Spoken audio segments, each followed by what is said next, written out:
Wah, itu siapa, Lis? Ini Profesor Ahmad Adam, dia nyinggung-nyinggungin Indonesia gitu. Bagus nih videonya, tonton yuk. Ya udah, yuk. Seorang pakcik di Kuala Lumpur. Kami berbicara tentang penjajah, iaitu British. Dan menurut pakcik tersebut, satu pandangan berbeza yang diketengahkan oleh beliau adalah kita perlu menghargai British kerana mereka telah menyusun sistem yang baik dan tinggalkan sistem yang baik kepada kita. Dan baru-baru ini pemimpin negara iaitu Timbalan Perdana Menteri sendiri membuat pengumuman bahawa penjajah kita adalah British dan kita patutnya tidak hargai mereka. Jadi bagi pandangan saya, berdasarkan perkongsian beliau, saya setuju sedikit kerana sistem yang telah ditinggalkan oleh British berbanding sistem yang ditinggalkan oleh Belanda di Indonesia berbeza dan lebih baik. Ini masalah kolonial atau tidak kolonial. Profesor KK mengatakan kita tidak pernah dijajah. Benar. Sebentar guys, ini kayaknya salah satu ahli yang bilang Malaysia tidak pernah dijajah. Sejarah menunjukkan tanah Melayu tidak pernah terjajah. Itu fakta sejarah yang mesti dibaiki dari sekarang oleh semua pihak. Sama ada pelajar, guru, terutama sekali ahli-ahli politik dan pentaksir-pentaksir politik. Kerana semenjak perjanjian Pangko yang ditandatangani oleh pentadbir British di Singapura dengan Sultan Perak pada tahun 1874, tidak pernah tercatat dalam perjanjian itu bahawa Perak itu akan dijajah.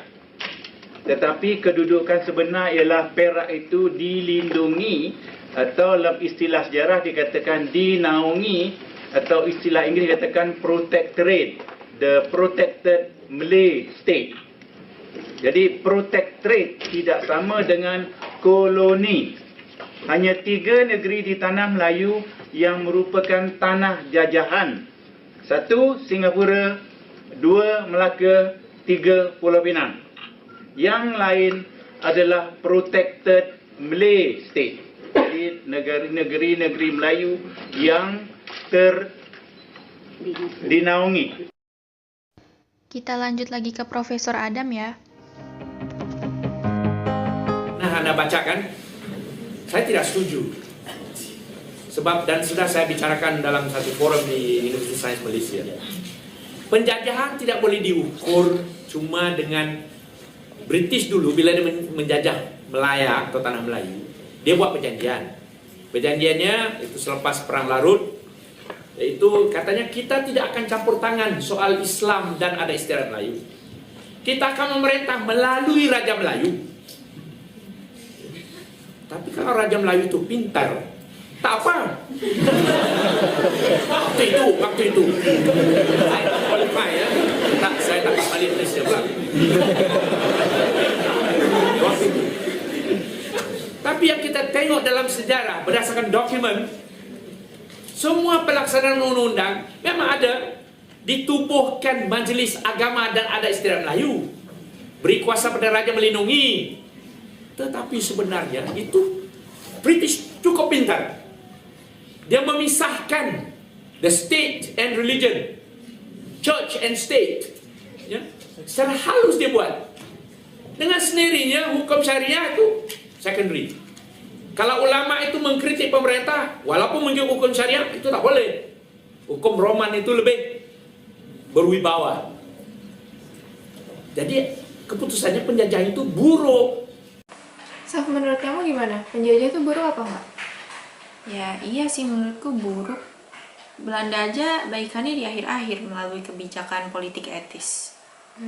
Jadi kita lanjut tonton lagi kali ya. Memang ada aspek-aspek baik. Sebab Tuhan telah memurniakan kepada manusia ini. Tidak ada jeleknya seseorang itu 100%.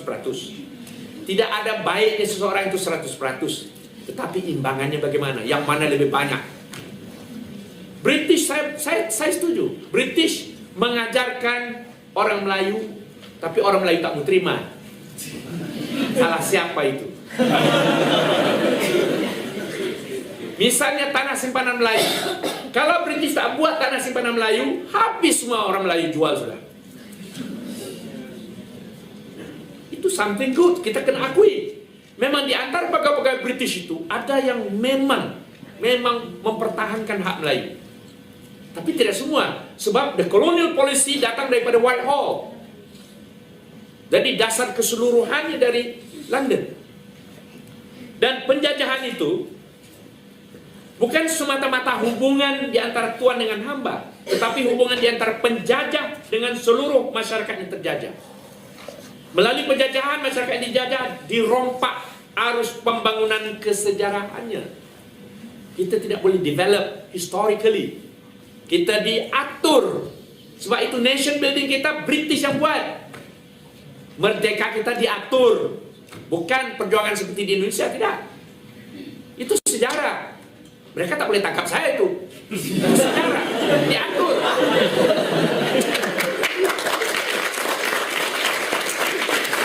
Diberitahu kepada pemimpin UMNO, diberitahu kepada raja-raja, if you don't accept this condition, no independence.